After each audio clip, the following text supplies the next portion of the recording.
My name is Rafał Wojtczuk.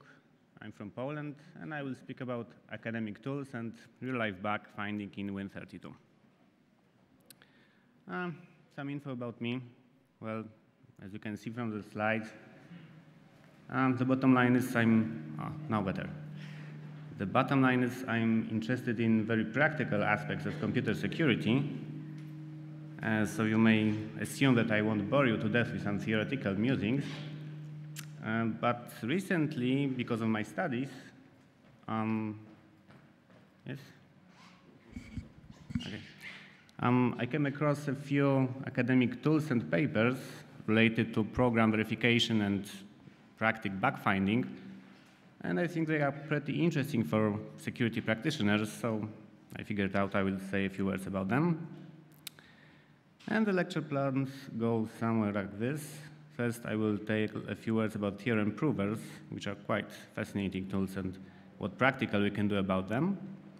Then I will discuss two powerful academic tools, UQBT and CBMC. And finally, I will concentrate on the code I work on, along with some preliminary results. We will see an example of automatic finding of unexploitable integer overflows in NWWKS DLL. And this issue was addressed by a recent Microsoft bulletin, so as you can see, this is pretty recent stuff and not something totally theoretical. Okay, we start with some theoretical background, which is interesting in itself, and well, it's also important because it will clarify some design decisions which I had to make when working with my tool. So the fact is that computer programs' behavior can be described by some mathematical constructions, and this is a common way to, well, verify computer programs or attempts to find bugs in them, build some mathematical construction, and then work on it. So the obvious thing is that we need some engine which is capable of working on such models. And this is precisely what theorem provers were written for. They are the computer programs capable of proving certain range of mathematical theories. And the basic question is, of course, what kind of theories, what input language they can accept and work on them. So let's have a look at an example. This example will be about a PVS theorem prover, pretty well-established theorem prover. And the first example will be pretty straightforward. Yep.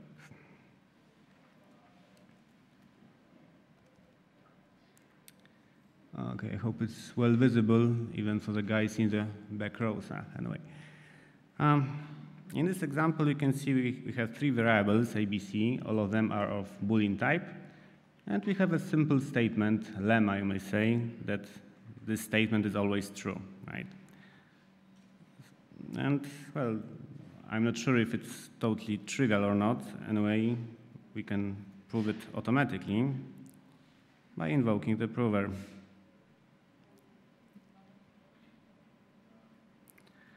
Yeah, it will take some time. Yes. No. Okay. And it asks us what proving tactics or prover tactics to apply. And it takes some experience to well, figure out what tactics is most suitable in this case. We can try the default one, grind. And it does its job, doing some default stuff. And the result is QED. So the proof succeeded. Okay, so I hope that was pretty straightforward. Now let's try something more complicated. Let's make some more space. Okay, this time we have n variable, which is of net type, right? So it's an integer. But also we have two variables, f and g, which are of function type. They take an integer as an argument, and they return an integer. And there goes the definition of such a term, sum fn. And maybe not entirely clear what this recursive definition means, so let's have a look at something more explicit. Okay, in fact, this definition, sum fn, is sum f1, f2, plus fn, right? And you can see, okay, this really works this way, right? This is a recursive definition. If n is equal to 0, then terminate the recursion, return 0. Else return fn plus some f and n minus 1. Okay, so that should be clear. And now we have another lemma, that sum of consecutive squares of consecutive numbers is equal to this expression, right? So again, if we put it simply, if we multiply 6 by this sum, 1 square, 2 square, plus n square, it's exactly this expression. And again, I hope it's not entirely trivial. Such things are usually dealt in, I know, high school or lower years of university. But anyway, again, we can try to prove it almost automatically. Prove by invocation, prove. Try again. No, I will figure it out from the beginning. Okay, and if you remember anything from high school, you should be aware that such equations are proved using induction. So let's do exactly that.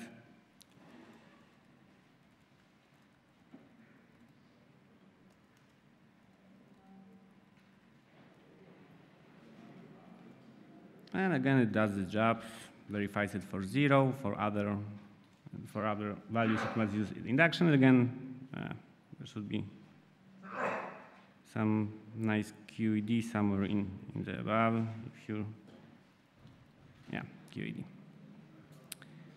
Okay, so this is a more complicated example. And another lemma is that you can basically switch the order of addition. So we have a function which is a sum of f and g, and you apply sum to it. You can split it into two operations. Again, I have written it down here, right? So if you have sum f plus g and n, you can first apply this operation, sum fn, and then add it sum gn. And again, this is pretty, well, maybe trivial, maybe not, whatever. But the important thing here is that apparently, in this example, the f and g variables are unbound. They are completely free, right? In the previous example, in the sum of squares, this variable was assigned to the square function. And in this example, these variables are really free. So apparently, this tool is capable of reasoning on not only on simple variables, but also on higher order variables like functions. And let's try that. And this again by induction.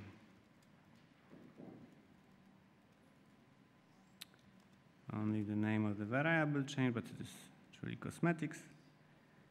Blah, blah, blah. Okay. Okay, so this is an example okay, maybe one thing more. If you look at this language that this prover accepts, you can see that, okay, it has variables, it has functions, right? It has conditional instructions and all other stuff. So you may start to imagine that similar tools can be made to accept even a normal program, say, written in some C code. And it should be capable of doing something with that. Okay. There are a lot of different theorem provers. The examples are PVS, Cox, CVS Lite, Simplifier. There are really quite a plethora of them. Well, the first distinction is what level of automation then offer, right? Because in this example, we saw that this tool required us to, well, specify the exact tactics we should be involved in proving these lemmas. So if we imagine that we are dealing with some larger scale programs which may involve a lot of code, that won't be a good thing if you have to, well, give hints to the prover all the time. So this was an example of interactive prover, and also some of them were designed with high level of automation in mind. And as regards the commercial use, it happens that they are mostly used in integrated circuit design and verification. It simply happens that this integrated circuit has some specifics. It's, well, mostly described during some state transitions. And it happens that in this case, theorem provers can be really employed with some success. Okay, so to sum up, well, if you employ theorem prover to prove some program properties, the way to go is to build some large logic expression and then work on that. The other approach, maybe more straightforward, is model checking, sometimes described as algorithmical verification of a formal system. And again, we built some model, some mathematical model, constructed so that it mirrors the imported properties of the system, but this time the stress is on explicit transitions between program state. So we have a notion of a program state. For instance, it may include the contents of a memory. Then we explicitly state that each program instruction modifies the program state, right? It can modify the memory contents, for instance. And then the model checking, well, sort of runs the program, right? It simulates the execution. And then it tries to, well, visit as many possible states of a program as possible, so to explore the whole state space. Well, again, it sounds like a very straightforward approach, but the problem is that usually, even in simple programs, the state space is too large. It's exponential, in fact. So we run into the problem named state explosion, and basically, it's impossible to visit all of the states. So you do not have full coverage of the program execution. And of course, people have employed very, very crafty ways to, well, get around this problem, but this limitation still is valid. And continuing with theoretics, quite interesting limits which hold when we talk about proving of properties of program. At this point, I should, well, remind you or define what a Turing machine is, but for our purposes, we may simply assume that Turing machine is some abstraction of the computer. So when we say Turing machine, we think computer. And the well-known halting problem is defined. We have a program X and its input, and then we try to create an algorithm. It should be another way around, but if there exists an algorithm which can find out whether this given program X loops infinitely. And usually we assume that X runs on a Turing machine, right? And then it turns out that this problem is indecidable, which means simply insolvable. And this is pretty, well, unexpected issue. So that means that our ability to reason about what another program do is very limited, right? I'll say it again, it's impossible to build an algorithm which will take another program as an input, and it will tell us whether it halts or not. So even if you cannot prove that, it should be pretty obvious that, well, proving other properties is also very, very limited. And there are similar theorems lemmas about theorem provers. For instance, there is a lemma that says that first-order theorem prover may loop in a proof calculations for an invalid statement. So again, if we have some theorem prover which employs some algorithm, then if we feed it some statement which is invalid, it may loop infinitely. And okay, this issue is known to many people, but it's important to, well, think of it properly. Again, the issue is that it's impossible to build an algorithm to reason about every program, about any program, right? But that does not prevent us from trying to prove some particular programs, right? Even for undecidable problems, we can employ some heuristics which should work most of the time. And when I say most of the time, it means 99.999999%. The reason being that most of the programs you encounter in real life, say some operating system components, are really simple, right? They do not employ very complicated constructions. So if you build some reasonably, well, reliable heuristics, it should work well most of the time. And it's important to remember because, well, this halting problem is sometimes quoted on some security lists. And I saw some conversation saying something like that, okay, it's a nice program you're trying to write, but it's impossible, you know. If you can write this program, you can solve the halting problem, so give up, it doesn't make sense to work on it. And the response to such a statement is simply, okay, I don't care if my program works on 99.99% of the input, I'm happy, right? So it's important to really know what the halting problem is about. Yeah, you may wonder, what is the reason that it's impossible to write an algorithm to reason about other program? And it turns out the problem is loops, because loops are the cause of indecidability.